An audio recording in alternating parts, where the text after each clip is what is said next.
हनुमान श्रीपदो वायुपुत्र रुद्रनयोजरः अमृतवीरवीरश्च ग्रामवासो जनाश्रयः धनदनिर्गुणकार वीरो निधिपतिर्मुनिः पिङ्गाख्यो वरदो वाग्मीसीतशोकविनाशनः।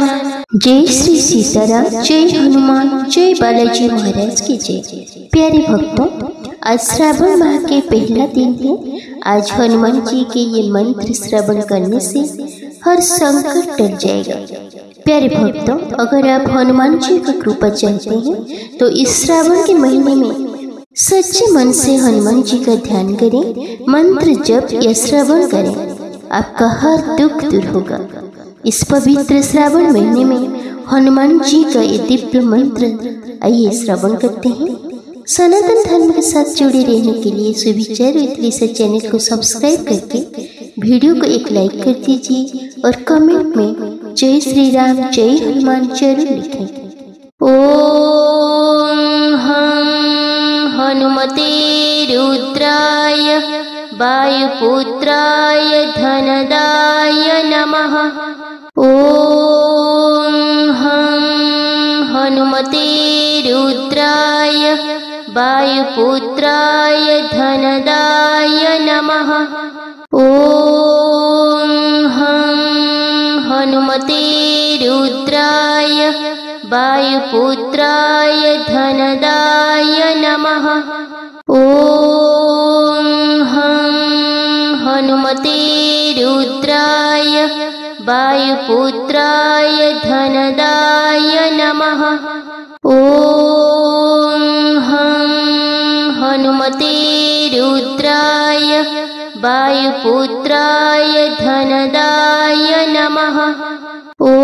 ओम हनुमते रुद्राय वायुपुत्राय धनदाय नमः। ओम हनुमते रुद्राय वायुपुत्राय धनदाय नमः। ओम हनुमते रुद्राय वायुपुत्राय धनदाय नमः।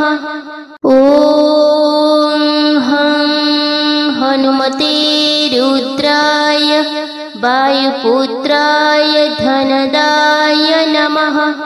ओम हनुमते रुद्राय वायुपुत्राय धनदाय नमः। ओम हनुमते रुद्राय वायुपुत्राय धनदाय नमः।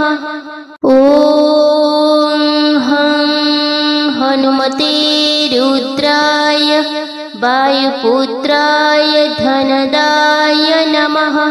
ओम हनुमते रुद्राय वायुपुत्राय धनदाय नमः।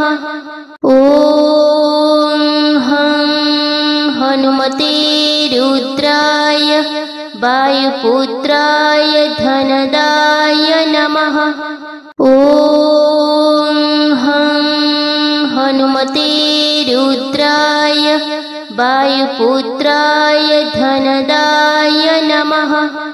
ओम हनुमते रुद्राय वायुपुत्राय धनदाय नमः।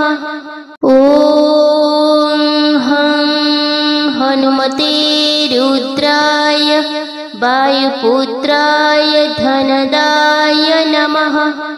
ओम हनुमते रुद्राय वायुपुत्राय धनदाय नमः। ओम हनुमते रुद्राय वायुपुत्राय धनदाय नमः। ओम हनुमते रुद्राय वायुपुत्राय धनदाय नमः। ओम हनुमते रुद्राय वायुपुत्राय धनदाय नमः।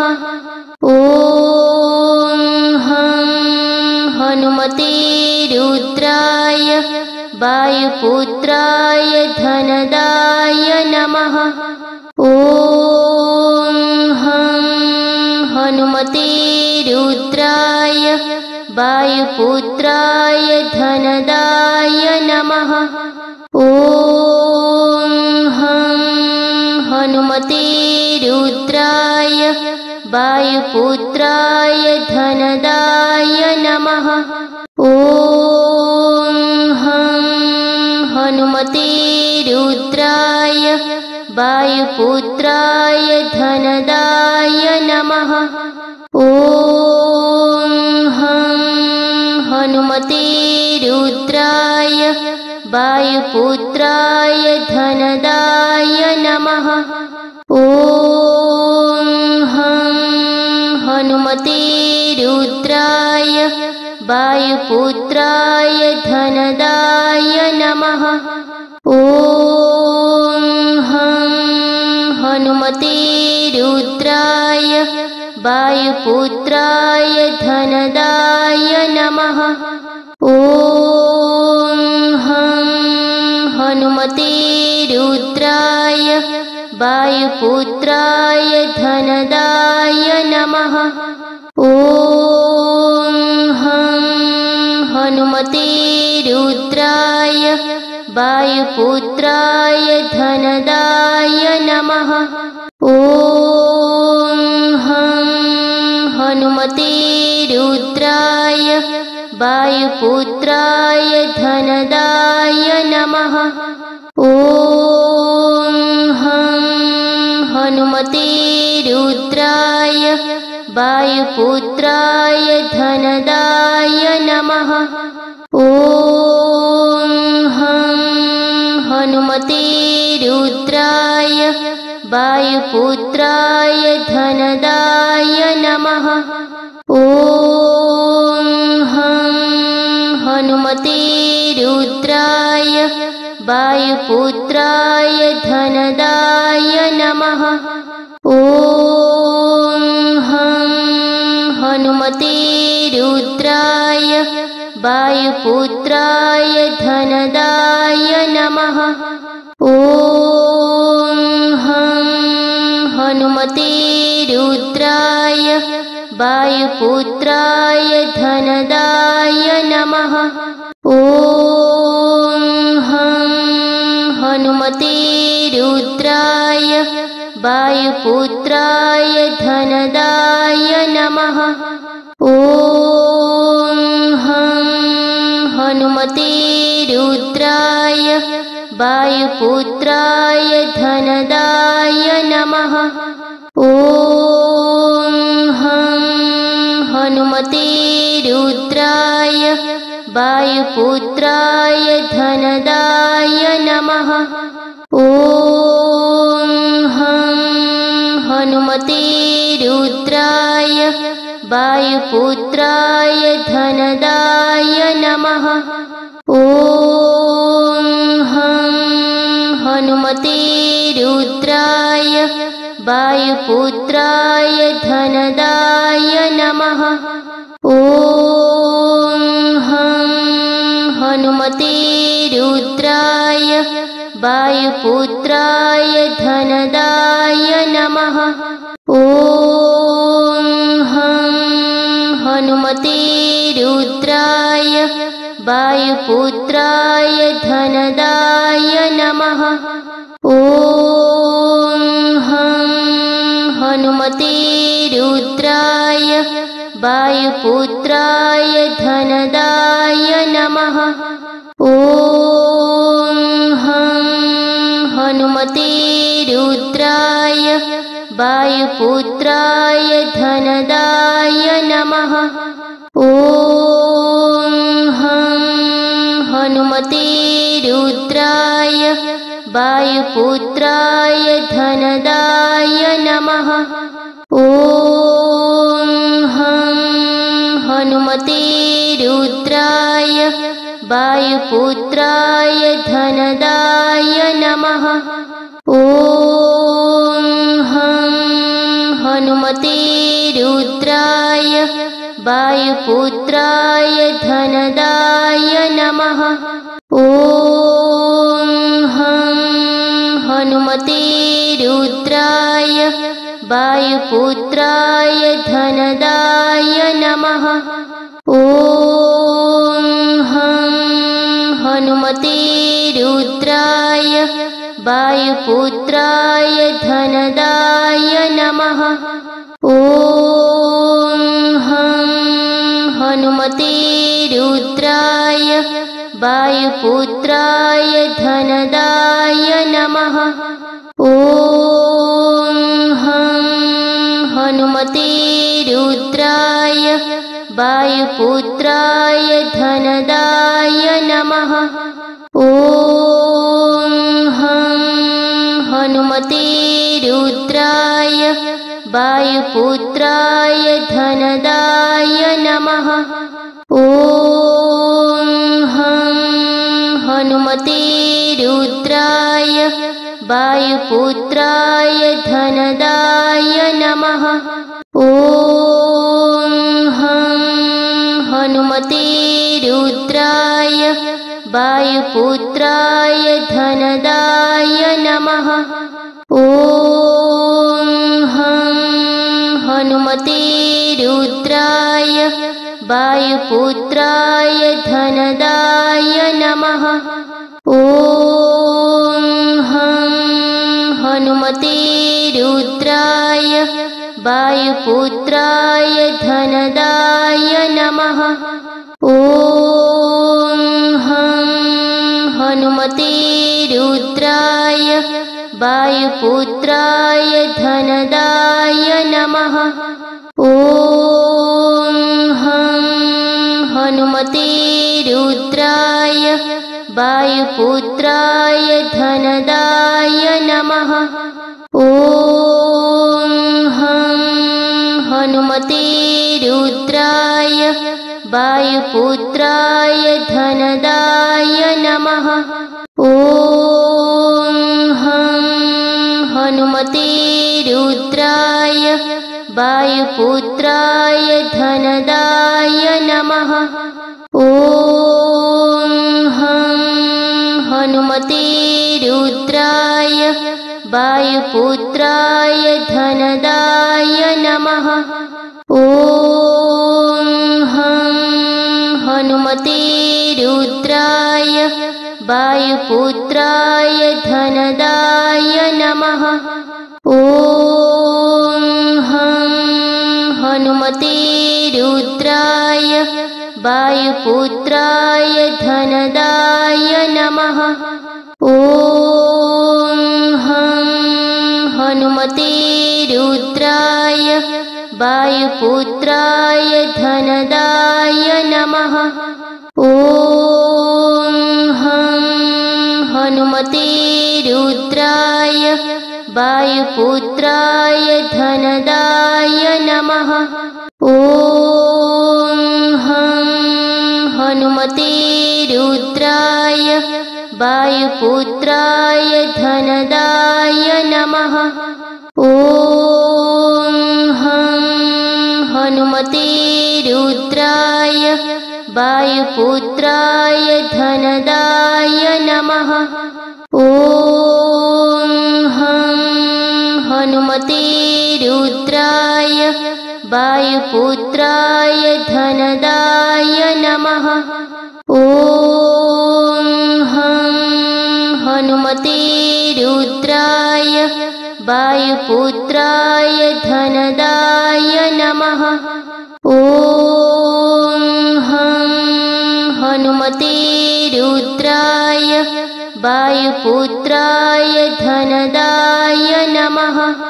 ॐ हं हनुमते रुद्राय वायुपुत्राय धनदाय नमः। ॐ हं हनुमते रुद्राय वायुपुत्राय धनदाय नमः। ॐ